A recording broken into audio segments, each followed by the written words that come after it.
புதிதாக வாங்கிய கார் பழுதடைந்த நிலையில் அதனை பழுது பார்ப்பதற்காக டாடா சர்வீஸ் சென்டரில் விட்ட நிலையில் கார் மாயமானதால் காரின் உரிமையாளர் காவல் நிலையத்தில் புகார் அளித்துள்ளார். சர்வீஸ் சென்டரின் அலட்சியத்தாலே கார் தொலைந்ததால் அவர்கள் மீது நடவடிக்கை எடுக்க வேண்டும் என்று கோரிக்கை விடுத்துள்ளனர். புழல் சூரப்பேடு பகுதியைச் சேர்ந்தவர் கணேஷ். இவர் சொந்த தொழில் செய்து வருகிறார். இந்த நிலையில் இவர் தனது வேலைக்கு பயன்படுத்துவதற்காக புதிதாக டாடா சொகுசு கார் ஒன்றை வாங்கியுள்ளார். இந்த கார் வாங்கிய முதலே தொடர்ச்சியாக பழுது ஏற்பட்டு வந்துள்ளது.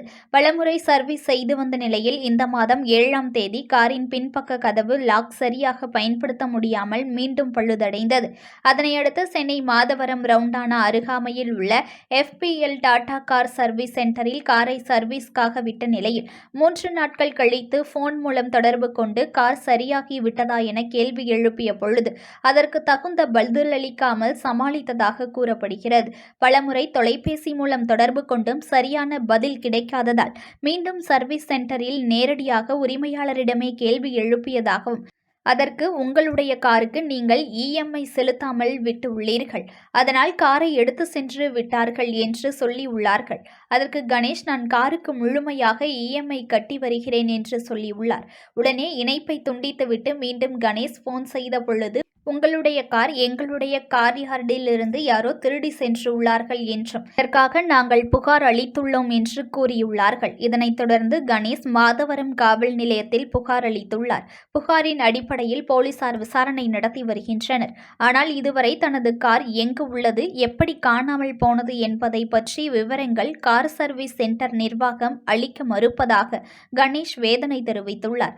அத்துடன் கார் வாங்கியதிலிருந்து பழுதடைந்து வந்த காருக்கு மாற்றாக வேறு கார் தர வேண்டும் என்றும் தனது காரை சரியாக பராமரிக்காமல் அலட்சியம் காட்டிய சர்வீஸ் சென்டர் மீது நடவடிக்கை எடுக்க வேண்டும் என்றும் கணேஷ் கோரிக்கை வைத்துள்ளார். சூரப்பட்டில் இருந்து வரேன். 5/1/2024 வந்து டாடா மோட்டார்ஸில் கார் வாங்கியிருந்தேன். காரை வாங்கிட்டு ஃபஸ்ட்டு டே 2வது நாளே நாங்கள் வந்து சாமி கும்பிட்றக்கா அங்கேருந்து திருச்செந்தூர் போய்கிட்டு இருக்கோம். போகும்போது தூத்துக்குடியிலே வண்டி வந்து பிரேக் டவுன் ஆயிடுச்சு.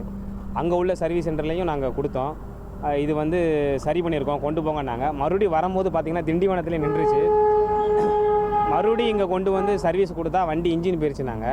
இன்ஜின் போயிடுச்சு, நாங்கள் அதை மாத்திரம் இதை மாத்திரம் பேரிங்கை மாத்திரம் வயரை மாத்திரம் சொல்லிட்டு ஒரு வாரமாக வண்டியை வச்சுக்கிட்டாங்க, இழுத்து அடித்தாங்க. மறுபடியும் வந்து நேரில் வந்து கேட்டு சண்டை போட்டதுக்கப்புறம் தான் சொல்கிறாங்க, இல்லை வண்டி இன்ஜினே போயிடுச்சு அப்படின்னு சொல்லிட்டு. அப்போது ஒரு 2-3 மாதம் இது பண்ணி 15-20 நாள் கழிச்சு தான் அந்த காரையே கண்ணில் காட்டினாங்க. அதுக்கப்புறம் தான் இன்ஜினை மாற்றினாங்க. அடுத்த ஒரு 2-3 நாள் இன்ஜினை மாற்றி நாங்கள் மறுபடியும் 1 வீக்கே வண்டி எடுத்துகிட்டு போகிறோம். எடுத்துகிட்டு போகும்போதே முன்னாடியும் பஸ்ஸு போகுது, பின்னாடியும் பஸ்ஸு போகுது. கரெக்டாக வந்து சிறுவாபுரி கோயில் வாசலை வச்சு அப்படியே வண்டி ஸ்டக்காகி நின்றுச்சு. கேட்டால் கீர் பாக்ஸு உடஞ்சி போச்சு அப்படின்ட்டாங்க. அதை முடித்து ஒரு வாரம் கழித்து மறுபடியும் அந்த வண்டி எடுத்துகிட்டு மெரினா பீச் வரைக்கும் போனோம். மெரினா பீச்சிலேருந்து வரும்போது பார்த்தீங்க அப்படின்னா OS கார்டன் பிரிட்ஜு கீழே இறங்கும் போதே மறுபடியும் வண்டி ஸ்டக்காகி நின்றுச்சு. அப்போ கொண்டு வந்து கேட்டால், இல்லை வண்டியில் வந்து ஏதோ ஒன்று லூஸாக இருக்குது, அன்ஃபார்ச்சுனேட்டாக நாங்கள் அதை கவனிக்காமல் விட்டுட்டோம், அதனால வண்டி ஆஃப் ஆயிடுச்சுட்டாங்க. முடிச்சுட்டு மறுபடியும் சர்வீஸ் சென்டர் கொடுத்துக்கிட்டே இருக்கோம். அதுக்குள்ளே எல்லாமே ரெக்கார்டு எங்ககிட்ட இருக்குது. மறுபடியும் பார்த்திங்கன்னா போன மாதம் சர்வீஸுக்கு வண்டியை விட்டுட்டு 2 நாளைக்கு முன்னாடி மறுபடியும் வண்டி எடுத்துட்டேன். மறுபடியும் 7ஆம் தேதி பார்த்திங்கன்னா பின்னாடி டோர் லாக்கு உடஞ்சிருந்தது, அதுக்காக கொடுத்துருந்தேன். 7ஆம் தேதி வண்டியை நான் கொடுத்தேன். ஒரு 3 நாளாக நான் ஃபாலோ பண்ணிகிட்ருக்கேன். இன்னும் ஸ்பேர் வரல வந்தோடனே மாற்றி தரேன்னு சொன்னாங்க. அப்புறம் 17ஆம் தேதி நான் 16ஆம் தேதி வெள்ளிக்கிழமையே நைட்டு வந்து ஃபோன் பண்ணி கேட்குறேன், இந்த மாதிரி நாங்கள் பர்சனலாக ஃபேமிலியோட வெளியே போனோம், எங்களுக்கு வெஹிக்கிள் வேணும், என்ன ஆச்சு ஏதுன்னு அமல்ராஜ் சார்கிட்ட FPL டாடா மோட்டார்ஸ்லாம் நான் கேட்குறேன். அப்போ கேட்கும்போது நாளைக்கு சொல்கிறேன் அப்படின்னு சொல்லியிருந்தாங்க. அவங்க வண்டி தர்றதா சொல்லியிருந்தாங்க. சரின்ட்டு காலைல ஒரு 11:30 மணிக்கு ஃபோன் பண்ணுறாங்க, சார் உங்கள் வண்டியை வந்து நீங்கள் டியூ கட்டலை போல, வண்டி எடுத்துகிட்டு போயிட்டாங்க அப்படின்னு சொல்கிறாங்க. இல்லை நாங்கள் பர்ஃபெக்டாக எல்லா டியூவும் கட்டியிருக்கோம் அப்படின்னு சொன்னோடனே அந்த நம்பரில் மறுபடியும் ஃபோன் பண்ணி கேட்டால் டாடா சர்வீஸ் சென்டர் தான் வருது, ஆனால் ஃபோன் நம்பர் எடுக்க மாட்டேன்றாங்க. மறுபடியும் நாங்கள் வந்துட்டு FPL மோட்டாரோடைய அமல்ராஜ் சார்கிட்ட ஃபோன் பண்ணி காண்டாக்ட் பண்ணுறேன். சார் என்ன சார் இந்த மாதிரி வண்டியை வந்து எடுத்துகிட்டு போயிட்டாங்கண்ணா. இல்லை சார், வண்டி எங்கள் யார்டிலேருந்து தொலைஞ்சிருச்சு, நாங்கள் வந்து கம்ப்ளைண்ட் கொடுத்துருக்குறோம் அப்படின்னு சொல்கிறாங்க. நாங்கள் வந்து யார்டில் வர சொன்னாங்க. யார்டுக்கு போய் பார்த்தா அங்கே ஒன்றுமே இல்லை.